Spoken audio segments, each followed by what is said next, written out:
Hey there, it's officially August, which means I have a big life update to share with you, as well as some of my plans for this channel going forward. Grab a drink and maybe a sketchbook, and let me tell you about my plans while you can enjoy a screen recording of one of the illustrations I did for my bachelor project.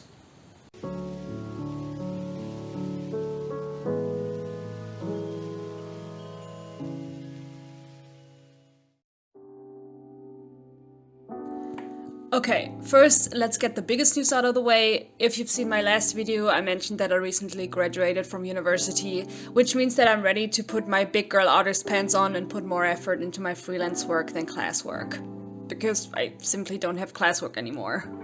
But full disclosure, not having school anymore also means that a lot of my old routines and safety nets are falling away. And while that's normal and I'm not too panicked about it or anything, it also means that I'll have to find new structures for my life and work routines, which in itself means that I'm about to enter one big trial and error phase of my life. It also means finally being able to tackle the 5 million important projects I had to put on the back burner for my bachelor project. Some examples of that are redoing my website, redoing my portfolio PDFs / finally putting a proper VisDev portfolio together, preparing for the art market in December, taking up sketchbooking again, and finally properly decluttering my flat because oh my god, that's been on my to-do list for so long and it's making me go insane. Some of these projects might get videos on my channel, so if there's anything you'd be curious to see from me, please let me know in the comments, by the way. However, in the past I've thrown myself into these kinds of productive phases head first, just to lose that head and run around like a headless chicken instead of properly getting things done. And this time I want to do it differently. Which is why I got this handy dandy little book from my local library called The Artist Way by Julia Cameron. You've most likely heard about this book a whole lot from other YouTubers, but I mean there's a reason for as to why so many people read this book and recommend it. The goal of the book is to reconnect to your creativity by basically doing a lot of soul searching and healing and listening to your inner child, from what I can tell about reading the first few pages. I haven't read that much of the book yet, but many of the things I have heard over the last few months reminded me a lot of things I had learned in therapy, and after starting the book I can confirm that a lot of things reflect therapy lessons and tools. And honestly, knowing I'm about to enter a very messy phase in my life means that it's most definitely beneficial for me to get some reminders of healthy routines and habits. So I might as well give the book a chance. I also actually started one of the bigger tools of the book ages ago, kind of as part of therapy, which are the infamous morning pages. I did it in a smaller version, but knowing how much that little habit already helped me way before I even thought about reading this book myself lets me feel pretty optimistic about this book in general. And I hope I won't be disappointed. As far as what those morning pages are, I think the fact that I personally call them my brain vomit pages already says a lot. Because that's literally what they are for me. Just stream of consciousness writing with no goal other than getting whatever's running through my brain out of it and onto the paper. I write stuff like, I'm way too tired to write, or what am I even writing about? The weather is nice and my back kinda hurts. And those things just get me into my actual thoughts, because then I think about what I can do against my back hurting, and then how to fit my stretching routines into today's schedule, and then what I can move around in said schedule to fit it in, and etc, etc, etc. Also, a small disclaimer for when I'm talking about the book and potential future videos. I got my copy from the library, which is why it's a German copy, and while I'll obviously be translating everything necessary, there's a high possibility that some terms will be different. I know, for example, that the other big thing in the book, besides the morning pages, are called artist dates in English, but the term used in the German volume is closer to artist meetings. So if I use terms that are a little different at some point, that's why. So, what are my goals in working with this book? First of all, like I said before, I want to avoid throwing myself back into the workaholic mode because I forgot to take care of myself, because I can only see the long to-do list in front of me, which seems to be a big point of the book as well, so great! My second goal is even more directly related to the book, because it's literally finding my way back to just drawing. Like, without white-knuckling the pencil and being way too focused on the achievement I have to reach with this illustration I'm doing in the moment. Like, honestly, I got through the bachelor semester and project way better than I was expecting, but I've also not done anything creative that wasn't for my bachelor's project, and everything I did felt like a do-or-die kind of situation. Even though it really wasn't, But yeah, university will do that to you, not gonna lie. I want to find a way to get back to actually enjoying the process of making art and being more relaxed while doing it, because that was also one of the big realizations during my project, even though I've known the fact for ages. And it's if I'm relaxed and having fun, and I'm not frantically trying to improve every line I make, my illustrations turn out so much better. Like, it's kind of ridiculous how much better the feedback was when I showed something I managed to not overthink too much versus something I tried my absolute best with. And I really need to cement this revelation into my brain, which means I need to have the experience of creating works I'm very proud of while not overthinking or overworking myself way more often. Which in itself means I need to get back to drawing without being so cutthroat about my own works and myself. So yeah, big goal. And while I haven't actually finished any of the week chapters yet, I did finish the introduction pages to the book, which are also kind of a lot, so I thought I'd talk about my experience while reading those. One of the first things you hear while researching about this book is that the author is religious and talks about God a lot. And for context, I've spent much of my school education in Christian schools, while I myself was never religious.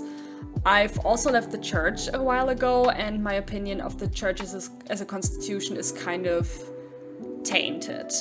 I have no problem with religious people in general or the concept of God though, but I just don't believe in it myself. Religious heavy texts still tend to lose me pretty easily though, but so far that has not been the case with this book.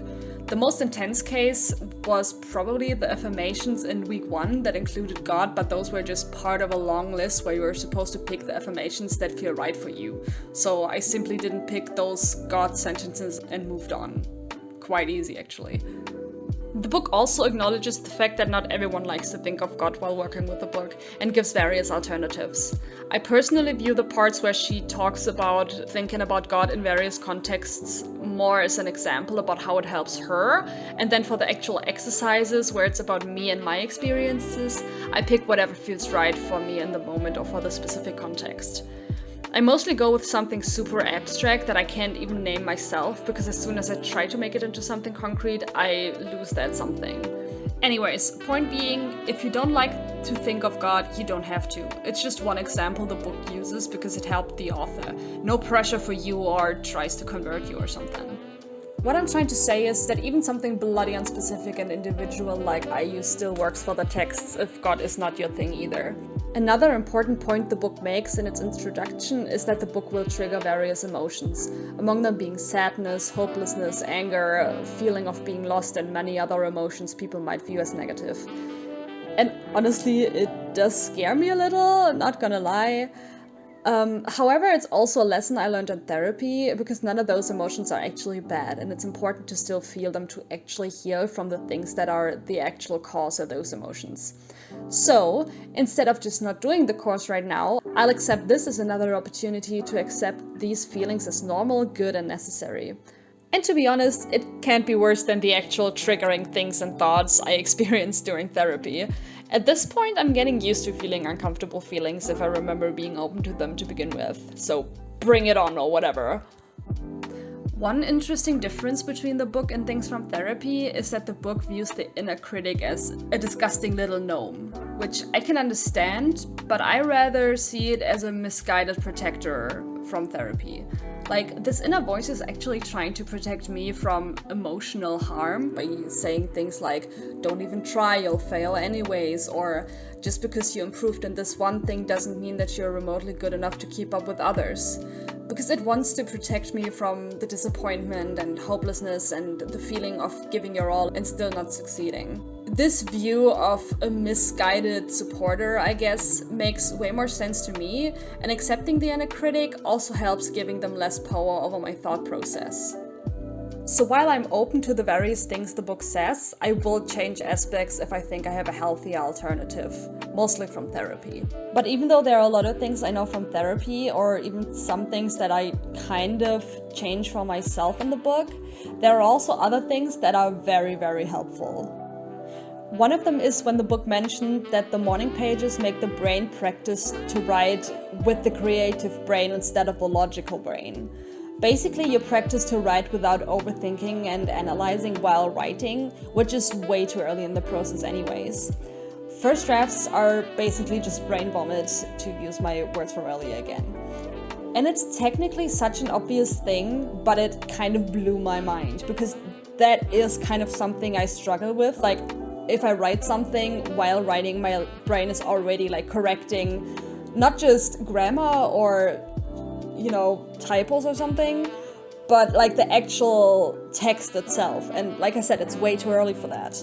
So to me, it makes a lot of sense to view the morning pages as practice for just focusing on letting the writing happen without thinking too much about it.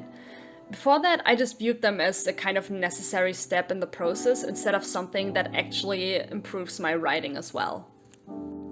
So yeah, I think that's it about the book so far. I've actually read the first chapter by now and started on the exercises, but the revelations about that will be coming in another video.